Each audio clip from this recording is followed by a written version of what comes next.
Hello everyone. आज के इस वीडियो लेक्चर में हम लोग अरिथमेटिक प्रोग्रेशन यानी एपी का लास्ट टॉपिक कवर करने वाले हैं, जो है सम ऑफ एन टर्म्स, यानी एन टर्मों का सम हम लोग कैसे निकालेंगे। बेसिकली ये अरिथमेटिक सीरीज से जुड़ा हुआ सवाल है, टॉपिक है। ठीक है, इससे पहले के वीडियोस में हम लोगों ने nth टर्म निकालना सीख लिया है, आगे से भी और पीछे से भी। अरिथमेटिक मीन का कंसेप्ट देख चुके हैं हम लोग, अरिथमेटिक सीरीज क्या होता है वो देख चुके हैं। और यदि हमें कोई arbitrary 4 number, 5 number, 6 number, 7 number, इस तरह से अगर कोई नंबर्स वाला क्वेश्चन एपी में आता है जिसमें हमें अपने मन से आर्बिट्ररी चुनना पड़ता है नंबर्स को, तो वो कैसे चुनेंगे वो हम लास्ट वीडियो में देख चुके थे। ठीक है, आज के इस वीडियो में अब हम लोग सम ऑफ एन टर्म्स के बारे में समझेंगे। सम ऑफ एन टर्म्स, ठीक है। तो इसका एक फॉर्मूला है, अक्सर तो फॉर्मूला का यूज होता है, बट वो फॉर्मूला आया कैसे है हमें वो भी समझना चाहिए। तो इससे पहले कि हम एन टर्म्स का सम निकालें, सबसे पहले हम एक एपी कंसीडर करने वाले हैं।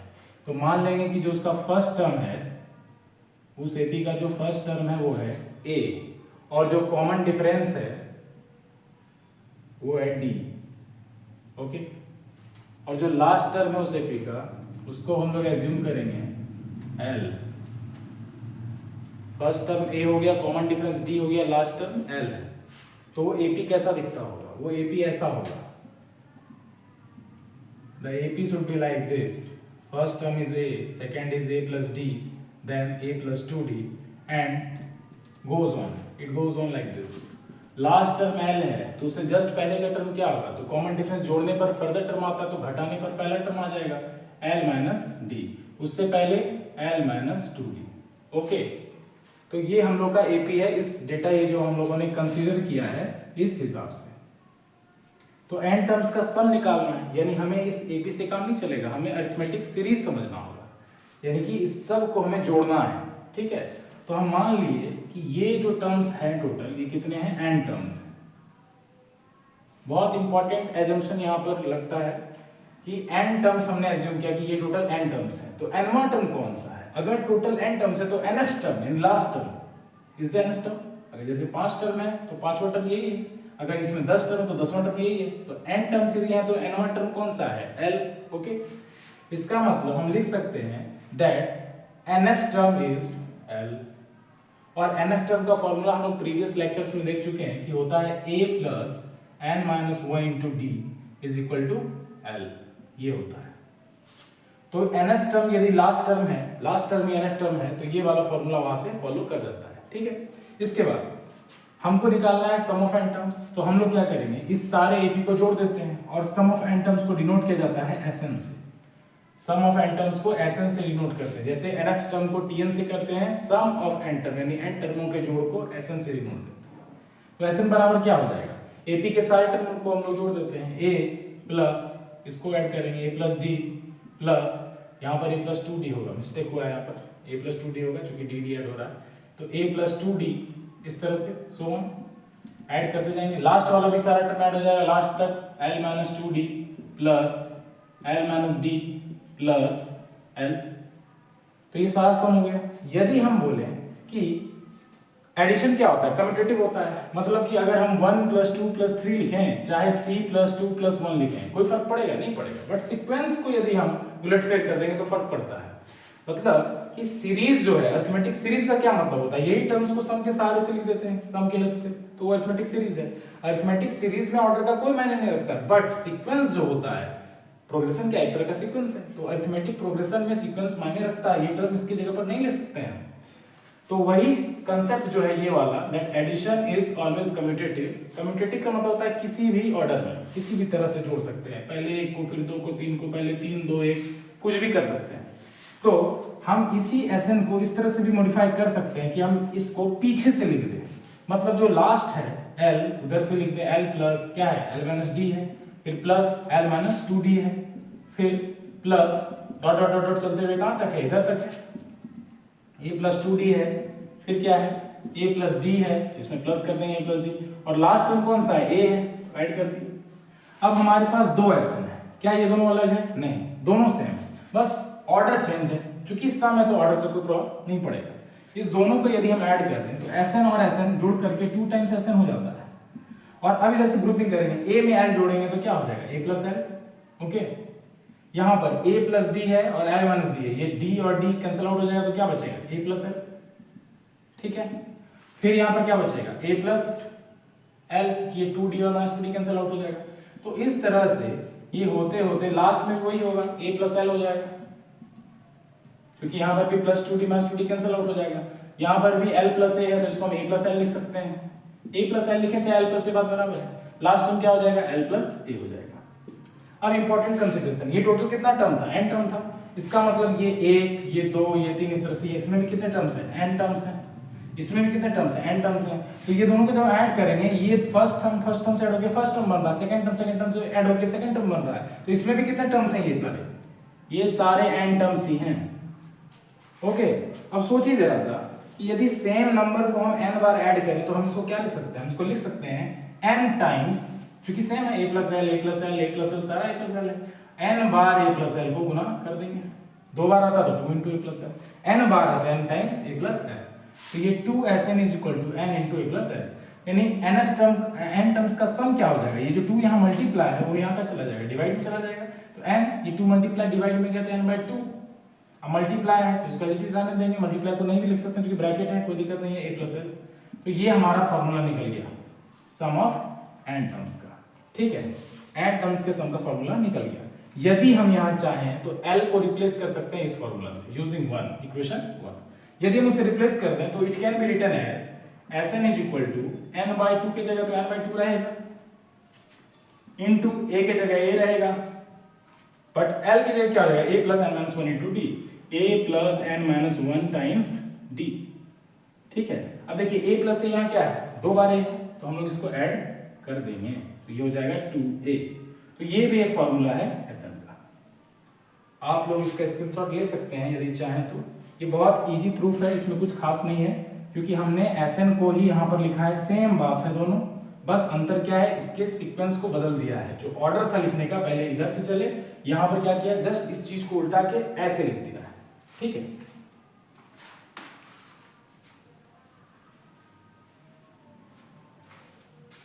तो इस तरह से हम लोगों ने देखा कि n टर्म्स का सम निकालने का फॉर्मूला ये आ गया हमारे पास। ये दोनों फॉर्मूला अल्टरनेटली यूज होता है। बेसिकली इस दोनों फॉर्मूला में अंतर कुछ नहीं है, यदि आपको लास्ट टर्म दिया रहेगा कोई फाइनाइट है तो आप ये वाला फॉर्मूला यूज करिएगा, जितना टर्म्स होगा उसका आधा करके first term plus last term. और जब आपको लास्ट टर्म नहीं दिया है, मान लीजिए इनफाइनाइट है लास्ट में dot dot dot up to infinite terms दिया हुआ है, तब तो वहाँ एल होगा नहीं, तो जब एल नहीं होगा तब आप इस फॉर्मूले का यूज करिएगा।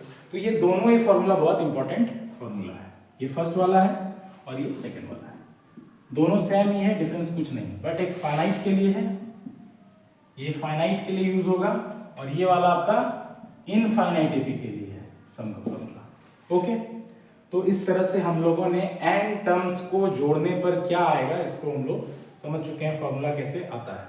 अब इस फॉर्मूला की हेल्प से हम लोग कुछ प्रॉब्लम करेंगे। ठीक है,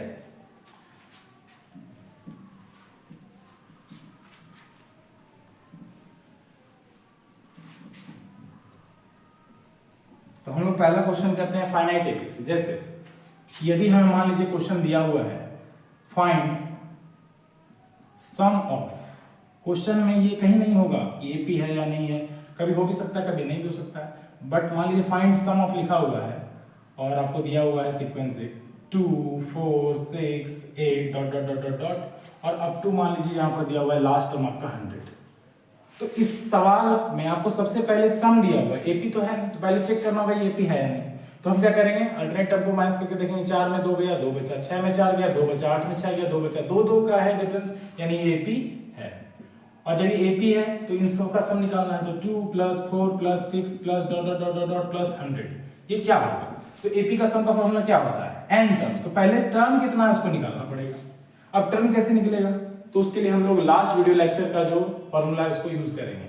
ठीक है, कि मान लेते हैं इसमें कितना टर्म है n टर्म है, लेट n टर्म्स। तो यदि इसमें n टर्म है तो n1 टर्म कौन सा है, यानी nth टर्म कौन सा है इंग्लिश में बोले तो 100 है, यानी कि आपका nth टर्म है 100।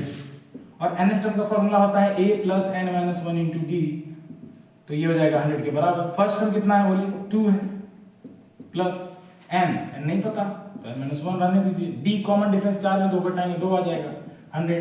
देखिए 2 इसमें भी है 2 इसमें भी, कॉमन लाएंगे और उधर डिवाइड कर देंगे तो हो जाएगा 100/2 यानी कि 50। यहाँ क्या बचेगा 1 प्लस यहाँ क्या बचेगा n -1 -1 कैंसिल, n बराबर 50। यानी इसमें टोटल 50 टर्म है, इसमें टोटल कितना टर्म है 50 टर्म्स है, ये निकल गया। ओके, और जब आपके पास n आ गया 50, फर्स्ट टर्म आपको ऑलरेडी पता है कि 2 है, लास्ट टर्म आपको ऑलरेडी पता है कि 100 है, तो फिर इसका सम बिल्कुल इजी है। सम क्या हो जाएगा, तो सम का फॉर्मूला लगा देंगे, सम ऑफ 50 टर्म्स, क्योंकि इसमें 50 है ना n की वैल्यू, तो s50 बराबर है जितना टर्म्स रहता है उसका हाफ करना है, तो 50 फॉर्मूला के हिसाब से n/2 है ना, 50/2 इंटू a प्लस l, तो a की जगह 2 और l की जगह 100। 50 का आधा कितना होता है 25, और 100 प्लस 2 कितना होता है 102, और 25 को जब इनसे गुना करेंगे तो 25 2 बार 50, answer will be like. Okay, तो इस तरह से हम लोग बहुत सारे क्वेश्चन को डील कर सकते हैं। बाय चांस यदि 100 नहीं रहे तो इस क्वेश्चन को कैसे बनाएंगे, तब ये सवाल कैसे बनेगा, यदि यहाँ 100 नहीं रहेगा तब ये इनफाइनाइट एपी का क्वेश्चन हो जाएगा। और तब आपको इसमें अगर बोलेगा कि क्योंकि इनफाइनाइट टर्म्स का सम निकालने का कोई मीनिंग नहीं बनता है, जैसे हम लोगों ने ये लिखा है ये इनफाइनाइट सीक्वेंस का सम नहीं निकलेगा, क्योंकि इनफाइनाइट में फिर n कहां से आएगा। इनफाइनाइट इसलिए लिखा है कि यदि आपको लास्ट का एंड पॉइंट दिया नहीं है और तब आपको बोलेगा कि अब इसका 40 टर्म का सम निकालना है, या इसके 30 टर्म्स का सम निकालिए, या इसके 100 टर्म्स का सम निकालिए, तब कैसे निकालेंगे, तब उसके लिए हम ये वाला फॉर्मूला अप्लाई करेंगे। ठीक है, जितना टर्म बोलेगा उस हिसाब से इस फॉर्मूला को अप्लाई करेंगे, क्योंकि वहां लास्ट टर्म का तो जरूरत है। ठीक है, तो इसमें अब हम लोग एक दो क्वेश्चन जो सीबीएसई के बोर्ड एग्जाम में आया हुआ है हम लोग उसको यहाँ पर देखिए। ये क्वेश्चन जो अभी हम यहाँ लिखने वाले हैं ये सीबीएसई 2014 में आया हुआ है। ठीक है, और क्वेश्चन क्या है, क्वेश्चन है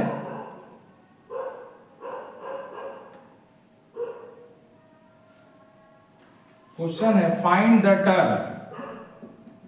द टर्म नहीं सम है, find the sum of first n terms, पहले n टर्म शुरू से n टर्म्स का सम निकालना है, ऑफ एन एपी हुज, जिसका आपको nth टर्म दिया है, whose nth term is 5n-1।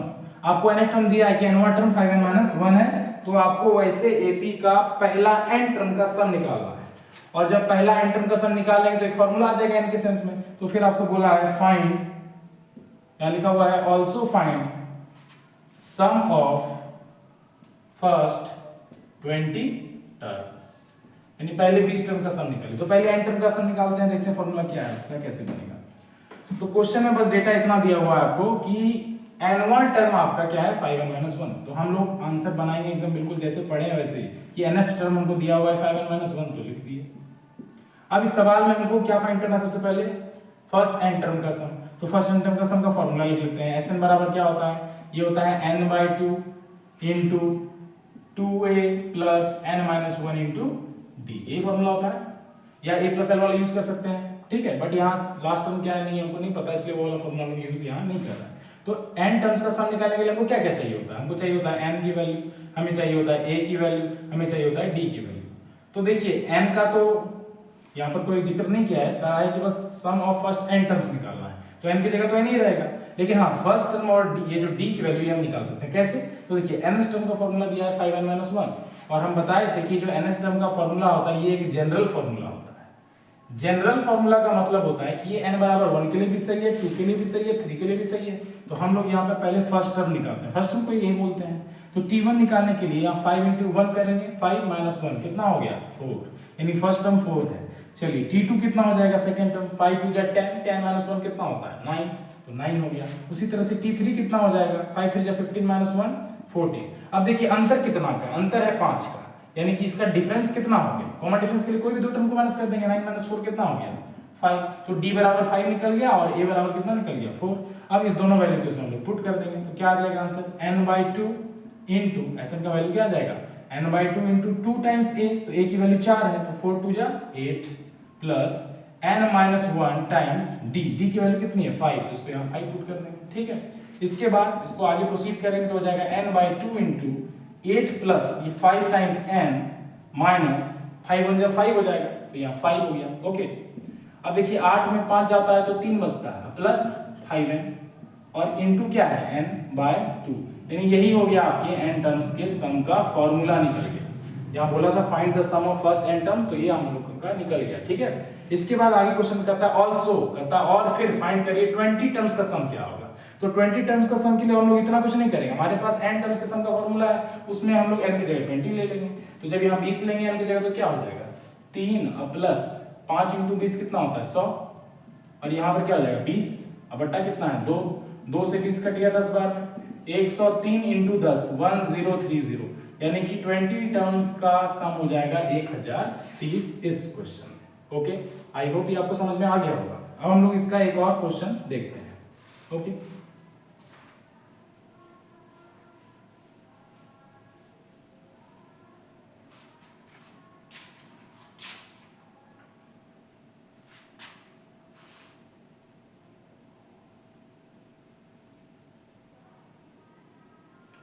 अब नेक्स्ट क्वेश्चन एक और देखते हैं हम लोग इसके बाद। ये वाला क्वेश्चन में है कि how many terms of the AP, एक एपी दिया हुआ है और उसमें टर्म्स यानी n फाइंड करना है इस क्वेश्चन में आप। ठीक है, ये क्वेश्चन भी बोर्ड्स में आया हुआ है एक बार। ये सब छोटे छोटे क्वेश्चन है, काफी समय इसमें नहीं लगता है। How many terms of the AP, AP क्या है, तो एपी बहुत सिंपल सा है, और सीक्वेंस है 3 5 7 9 dot dot dot dot so on. कहता है how many terms of the AP, इस एपी के कितने टर्म को जोड़ा जाए, must be added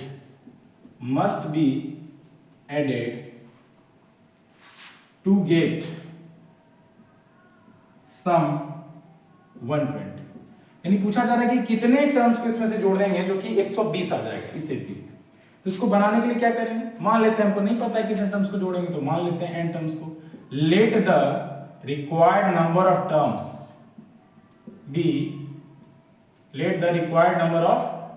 B n, यानी n टर्म मान लेते हैं हम कि n टर्मों को यदि जोड़ेंगे तो शायद 120 आ जाएगा। शायद क्या आएगा मैथ्स का, तो इसमें शायद का तो कोई गुंजाइश है नहीं।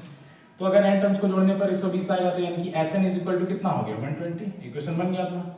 Sn का फॉर्मूला देखिए फिर से, लास्ट टर्म है नहीं है, तो हम लोग कौन सा फॉर्मूला यूज करेंगे n वाला, यानी कि ये हो जाएगा n/2 × 2a plus n-1 × d बराबर 120।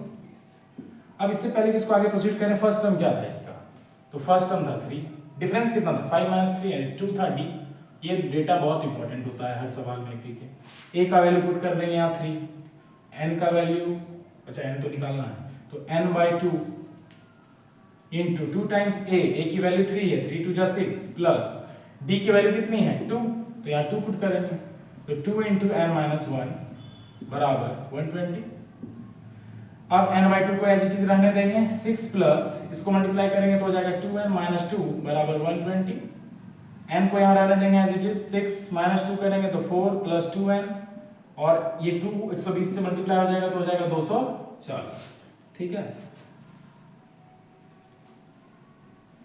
इसके बाद हम लोग 4 × n 4n करेंगे प्लस 2 × n 2n स्क्वायर करेंगे बराबर 240 कर देंगे। 4 2 240 कॉमन है, कटा सकते हैं, 2 से डिवाइड दे सकते हैं, दे देंगे तो 2n हो जाएगा, यहाँ पर n स्क्वायर हो जाएगा, और इसको जब 2 से डिवाइड करेंगे 120। ओके, यहाँ पर भी कर सकते थे, कोई दिक्कत नहीं है। तो n स्क्वायर प्लस 2n और 120 इधर आ जाएगा तो कितना हो जाएगा -120 बराबर 0। ये एक क्वाड्रेटिक इक्वेशन है, हाईएस्ट पावर 2 है, तो इस सवाल का आंसर भी 2 होगा, क्योंकि हम लोगों ने क्वाड्रेटिक इक्वेशन में पढ़ा हुआ है कि यदि डिग्री 2 होता है, क्वाड्रेटिक इक्वेशन का डिग्री 2 होता है, तो उसका रूट्स भी कितना होता है 2, यानी सॉल्यूशन 2 आएगा इसमें, n की 2 वैल्यू आएगी। किसी भी इक्वेशन में जितना हाईएस्ट पावर रहता है उतना सॉल्यूशन आता है, तो हाईएस्ट पावर 2 है n का। तो देखिए इसको हम लोग सॉल्व कैसे करेंगे, फैक्टराइजेशन मेथड से क्या करेंगे, 120 फैक्टराइजेशन मेथड लगाएंगे इसमें, तो 120 का फैक्टर निकालेंगे। एक्चुअली ये -120 है, ठीक है, तो माइनस को हम लोग कंसीडर नहीं करते हैं। 2 60 बार में, फिर 2 से करेंगे 30 बार में, ओके, फिर इसको 2 से करेंगे तो 15 बार में, ठीक है, फिर इसको 5 से करेंगे तो ये 3 बार में आ जाएगा। अब ऐसा कॉम्बिनेशन लेना है कि ये कितना आ जाए 2 आ जाए। दरअसल ये भी क्लास 10th का ही पार्ट है, ये क्वाड्रेटिक इक्वेशन एपी से जस्ट पहले का चैप्टर है, चैप्टर 4 आपका क्वाड्रेटिक इक्वेशन ही है, ठीक है। वो चैप्टर हम लोग एपी के जस्ट बाद जो है लीनियर इक्वेशन करेंगे, उसके बाद क्वाड्रेटिक इक्वेशन ही करने वाले हैं। तो इसमें हम लोगों को कॉम्बिनेशन लेना पड़ेगा, एक ऐसा कॉम्बिनेशन जिसमें कि दोनों को जोड़ने या घटाने पर कितना आए 2 आए। तो कॉम्बिनेशन क्या क्या हो सकता है, 5 × 2 = 10, 3 × 2 = 6, 6 × 2 = 12। यानी 5 गुना 2 10, 3 दूनी 6 दूनी 12, ठीक है। तो 10 और 12 को क्या करें जो 2 आ जाए, माइनस करना होगा। पॉजिटिव साइन है तो 12 को पॉजिटिव रहने दीजिए, n देना जरूरी है, -10n हो गया, -120 बराबर 0, आगे n स्क्वायर लिख देंगे। इसको हम लोग इधर सॉल्व करते हैं साइड में, कॉमन लेते हैं n, तो बच जाएगा n + 12, ओके। या -10 कॉमन ले लेंगे तो बच जाएगा n + 12 अगेन बराबर 0, दोनों जगह n + 12 है तो n + 12 कॉमन, फिर यहाँ n - 10 कॉमन, यहाँ n बचा या -10 बचा, ले लिए बराबर 0। दो टर्म्स का मल्टीप्लाई 0 कब होता है, जब या तो ये 0 या तो ये 0, तो यानी कि एक बार में n बराबर -12 आ सकता है जब इसको 0 के बराबर करेंगे तो, और जब इस टर्म को 0 के बराबर करेंगे तो n की वैल्यू कितनी आएगी, 10 आएगी, ओके। तो हम जानते हैं कि n क्या है, नंबर है, तो संख्या कभी नेगेटिव हो नहीं सकती, किसी चीज की गिनती है ना, काउंटिंग नंबर्स, ये नेचुरल होगा हमेशा, यानी कि हमारा आंसर इसका क्या हो जाएगा, n बराबर 10, यानी कि 10 टर्म्स को यदि हम इसके ऐड कर दें तो वो कितना आ जाएगा, 120 आ जाएगा, ओके। तो इस तरह से हम लोग इस पर बहुत सारे क्वेश्चंस बना सकते हैं। आई होप आपको ये समझ में आया होगा। इससे रिलेटेड कुछ वर्ड प्रॉब्लम्स वगैरह और कुछ अदर प्रॉब्लम्स हम किसी नेक्स्ट वीडियो में आपको डिस्कस करवा देंगे, ठीक है। तो इस तरह से हमारा जो एपी वाला जो चैप्टर था क्लास 10th का वो यहाँ पर समाप्त हो जाता है। क्लास 11th में इसी एपी को फिर आगे एक्सटेंड किया जाता है। तो इस चैप्टर में अरिथमेटिक प्रोग्रेशन के इस पूरे वीडियो लेक्चर का ये जो पूरा सीरीज चल रहा था, ये चौथा वीडियो हो जाएगा, इसमें इतना ही। अब इससे रिलेटेड क्वेश्चंस वगैरह आप लोग प्रैक्टिस कर सकते हैं। प्रैक्टिस करने के लिए आप लोग एनसीईआरटी, आर.एस. अग्रवाल या और अगर कोशिश करनी हो तो आर.डी. शर्मा का भी यूज कर सकते हैं। काफी नॉर्मल सा चैप्टर है, कुछ खास इसमें है नहीं, बट इसका वर्ड प्रॉब्लम बहुत इंटरेस्टिंग होता है। एनसीईआरटी में 2-4 क्वेश्चन ऐसा है इसका जो कि बहुत अच्छा क्वेश्चन है। एक स्पाइरल वाला क्वेश्चन है और एक ऊपर चढ़ के फिर नीचे गिरना, फिर ऊपर चढ़ के नीचे गिरना, एक वो वाला क्वेश्चन है। तो बहुत तरह के प्रॉब्लम से आप लोग इसका प्रैक्टिस कर सकते हैं, ठीक है। आई होप आपको ये वीडियो से काफी कुछ सीखने को मिला होगा। Thank you.